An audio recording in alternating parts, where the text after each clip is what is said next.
The biggest problem with hygiene is that most girls, and I think even women, educated women, don't know how often to change a cloth or a pad.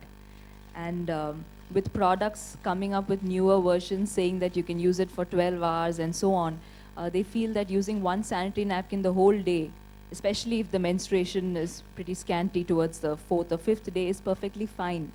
And this has been one big thing that needs to change. With school-going girls, especially in rural areas, you see when they use cloth, they're familiar with it because this is something their mothers and grandmothers did. So they would change it frequently. But if they were suddenly given a product which they haven't been educated on how to use, they actually think it's got some magical powers and use it for much longer. So that has been a problem that we've tried to change. With cloth, there are a lot of issues about how it is washed and dried, and this is not as much of a problem in rural areas because you have open spaces. Men talk more openly about menstruation in rural areas, so they actually dry it out in the sun. But in urban slums, this is a problem.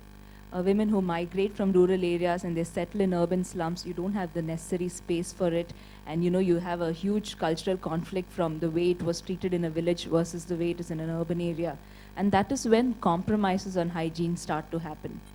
So the main thing about hygiene here, we need to remember how often you have to change it and keeping yourself clean. Keeping yourself clean during your period. This is very important. Okay, that's basic. How can we impart knowledgeable on a personal level, like, maybe on social media, internet, or how do we do it? I think the starting point needs to be initiating conversation, which is why I think we all here today, and which is why I was very, very happy to support this initiative, because I think we don't talk about it enough, and that's the gist of what everybody has been saying here.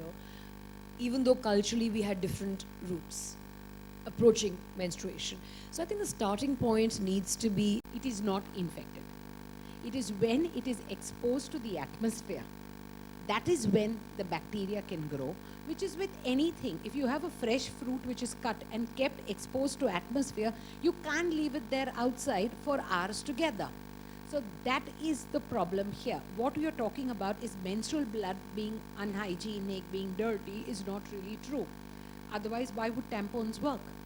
So whatever it is, menstrual blood, one, is sterile. It is coming out of the body. It is a natural fluid excretion.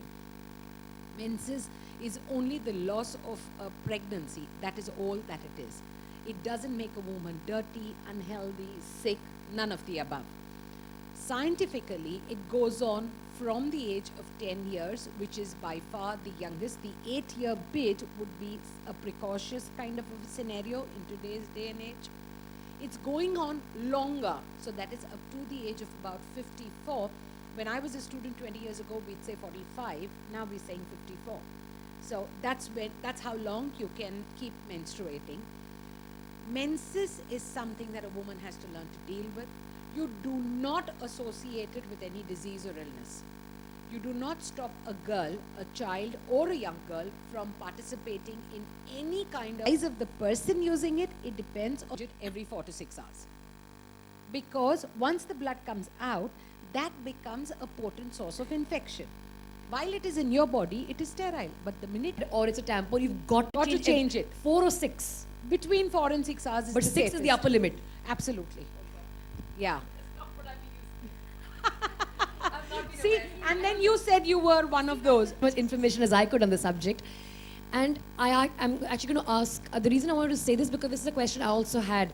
I actually wanted to ask her, which I will ask again now, is how do our menstrual education awareness levels stack up compared to Western societies, A, and Eastern societies? Because we have to understand that we are an Eastern society, so culturally we are very different from, say, the West, which is a very, very open society.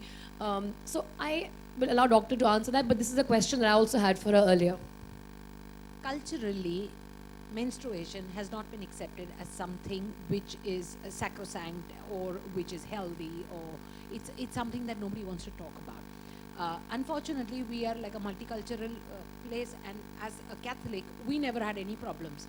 We spoke about menstruation in schools. Our father knew that the child was menstruating. He'd bring my sanitary pads.